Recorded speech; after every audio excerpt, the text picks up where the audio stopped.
A professor of mine, whom I greatly respect, once told us an interesting story. His name is James Delorier. He was a professor of zoology at Chaffey College. And we were talking about the life communities in the desert areas of Southern California, the Mojave Desert area, especially the life zones that ring the dry playas, the dry lake beds out there in the desert, the various salt-tolerant plants that increase their salt tolerance as they near those dry lakes, those alkaline lakes. And what he was specifically, at one point we were talking about these the small species of mouse that lives in the area around those lakes, right at the edge of there. And we were talking about, they live in burrows, and by the way, and we were talking about the mouse's response to the environment. And someone asked an interesting question. They said, "What happens during when these periodic downpours occur, these great floods that occur in the cloudbursts, they're called, that occur in the desert, that bring flash floods and fill those formerly dry lake beds with water, and the water line reaches the edge of the lake bed and begins to creep up into the zone where these mice live?" He said, What happened to the mice? Would the mice get out of their burrows and clamber away from the approaching water as it began to fill their dens? And the answer from Professor Delorier was no. These mice simply stay in their burrows and drown. Now, at the time, I was startled by that. I thought, well, why don't they just get out and run? And now, thinking about it later, I began to realize that their biology, basically their experience of their ancestors. I believe that everything that we do, for the most part, is as a result of our biology. That we are guided. Our decisions are very few our own. We are largely measured by the experiences of, or guided by the experiences of our past ancestors in terms of their biology.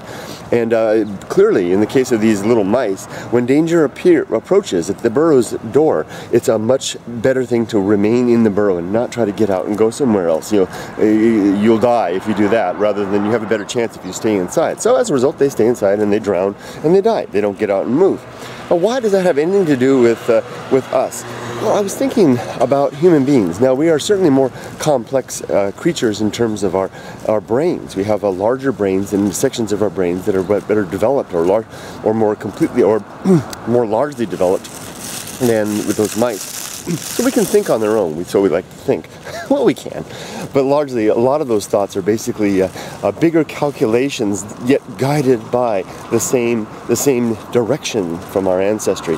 And I believe that in our case, when we're faced with a challenging situation, we have an opportunity to stay or to flee, and we tend to be willing to choose the flight option, not so much because it's necessarily our I believe that flight option, that interest in moving on to something else, may be a result of the fact that our past ancestors discovered advantages in moving away from the current situation. I don't want to move away from this. There's wind over there. What I mean by that is, in the past, when danger approached, our past ancestry found it advantageous to seek shelter or resources elsewhere than to stay and fight it out. So there was an advantage in being willing to uproot and move on to something else. And that advantage over countless generations, and I'm talking about proto-humans too, before we were actually humans, the early hominids, as I believe they were called, and even beyond that. Before that, they basically found some advantage in moving on, and as a result, that is instilled in our biology as an acceptable and a desirable path in life. And so when humans then are a bit restless, because it's in our biology to be ready to seek advantageous situations elsewhere. When the waters approach at the burrow's door, or the wolf is at the door, so to speak, to flee out the back door and find greener pastures elsewhere, places where the wolves are not found, or have not yet populated, or are not roaming, or where the waters will not get us. We are a species adapted to taking advantage of ecological niches and opportunities that may be new and previously unavailable to those immediately around us. Now that is, of course, I believe, a really clear point in our big brains. Our big brains are as a result of our ability to adapt to or they give us the ability to adapt to our environment. Our restlessness then, our desire for something new. Now let's bring it now to the current situation that I want to talk about. Why do you and I feel restless? Now, individuals to a greater or lesser degree. There's lots of people, such as my wife, who are quite content with as long as the waters aren't at the door, as long as there's no wolves pounding at the door. My wife could be quite content to stay in a very comfortable situation for the remainder of her life. She likes some change now and then, but for the most part, she's not interested in adapting in such a way. And that's fine. A lot of people are like that. But a lot of people, like myself, are restless, ever restless and eager for something new and something different. And I think that is an exaggeration of a trait that is inherent in human beings that gives us an environmental an advantage in the environment in basically taking on new opportunities. Speaking of taking on new opportunities, this is interesting right here. Look at this. This is a Buddhist temple.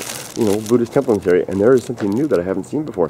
That is a Shinto kamidana that is for another religion. There are basically two religions there, Buddhism and Shinto, represented right here. Now, I could say the same thing. This temple is making forays into another religious niche with Shintoism, hedging their bets, so to speak, by having the opportunity to basically cover both bases. What a curious extrapolation from the idea at hand.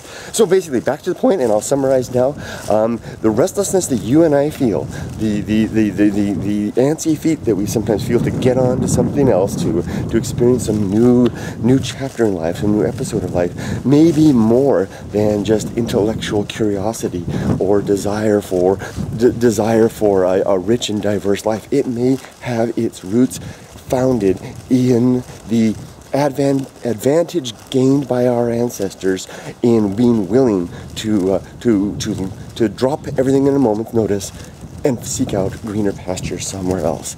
I believe that this restlessness is an innate human quality, and another example of how just about everything that we are, and the expressions that we have and the thoughts that we have are a result of can find their roots in our past ancestry. We are, to a great degree, nothing more than the expression of success, past success in the past, and then the modification through mutation that occurs that brings up new random elements that are indeed unique. Those may be the only unique things about us. A rather pessimistic view, but I think in my case, I'm finding almost no evidence to the contrary. Well, thank you for watching this video, and I appreciate your consideration of these curious ideas. Take care, everybody. Have a great day, and remember, those antsy feet may be your ancestors speaking to you to be available for the best opportunities, whatever they may be. Take care.